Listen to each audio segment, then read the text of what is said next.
Alright guys, so we have this Honda 400 engine. We had the shift fork right here that I just repaired on a short. If you want to see how I repaired it, this piece was all mangled up, so we had to weld that back. But you can see how, step by step how I repaired it.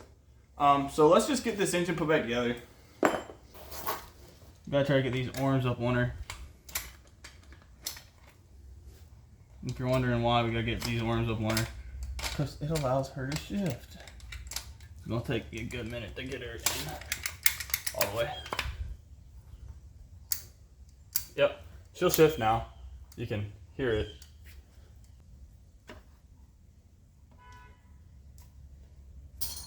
Alright, well everything's falling out the back, but that's fine, I'll just redo it. Oh. It definitely didn't. No, we're not in there. Well, we're gonna have to knock her back out.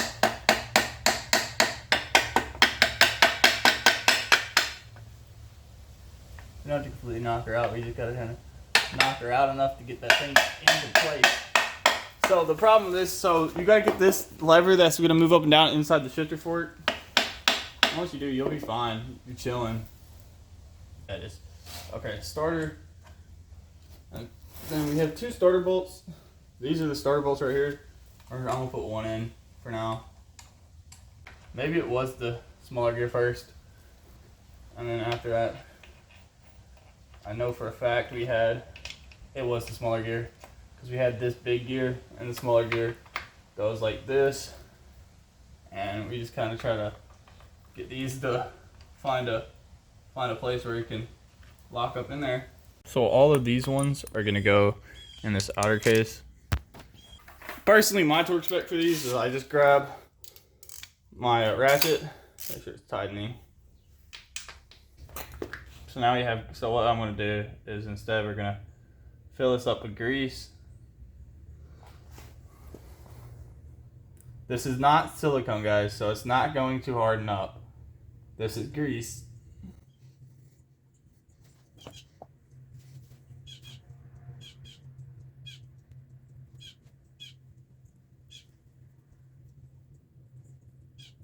So with this engine, guys, we're not using any new parts. So what we're gonna have to do is we're gonna just snip it like so. Gonna have to, and I like to add an extra bit of meat, so we're gonna cut it a little bit long. And oh my God, guys, you're gonna think like, okay, this is a weak spot, right?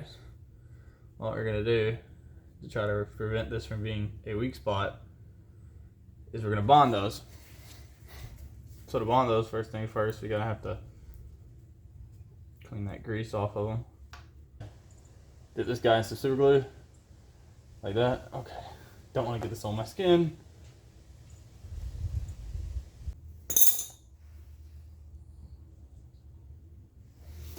All right, guys. So now we're just gonna let that dry. So let's skip to whenever it dries.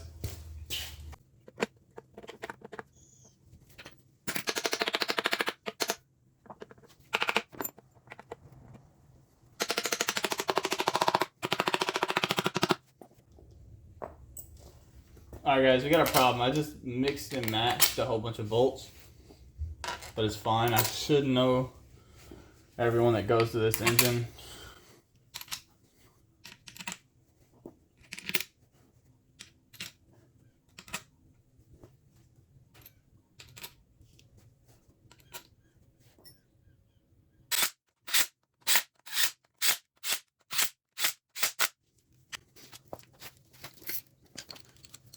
No, take that around here. Just tight it up. So tight. Tight. Tight. Tight. I'm not getting to anywhere. Then this piece right here just goes and sits in here. Like, is that in? Yeah, should be. You have this bolt with this O-ring. That O-ring's bad, you can replace it. It's going to be an 18mm bolt, I know that.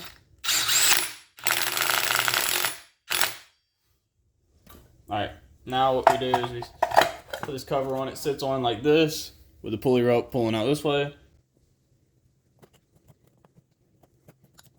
And this here goes outwards like this on it. And this goes here. And sometimes these are the same as the other. I'm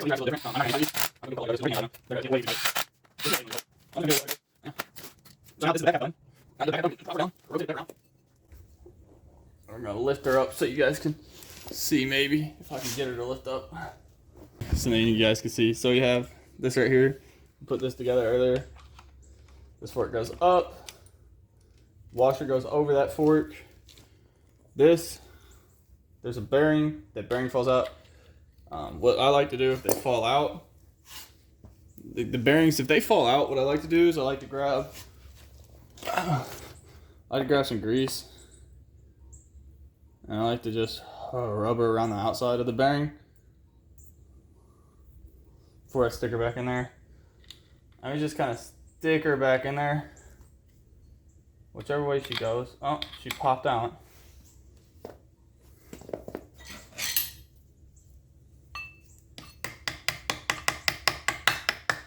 There's a bearing back in there.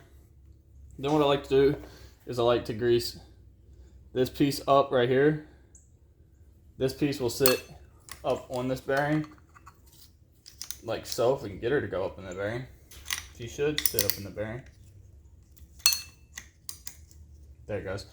Alright, and then another thing I like to do is I like to lay some grease here on this thing, like that.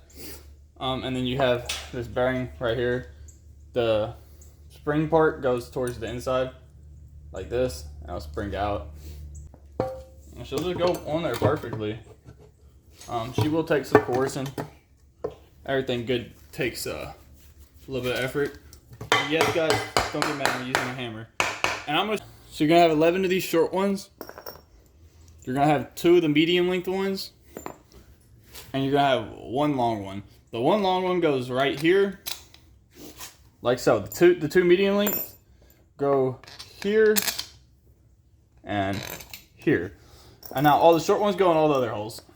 1, 2, 3, 4, 5, 6, 7, 8, 9, 10.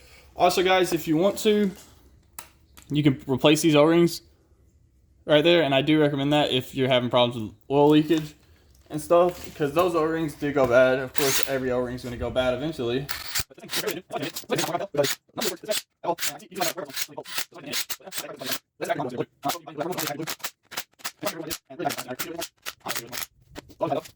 Before we put the engine back in the four-wheeler, what I'm doing is I'm taking a Scotch-Brite pad and I am cleaning everything down underneath and all, because I take pride in my work and I want it to look good. It's not as clean as it could be, but it's a lot cleaner than it was. Next episode, we're going to be putting this in the Honda Foreman 400, so make sure you subscribe so you don't miss that video.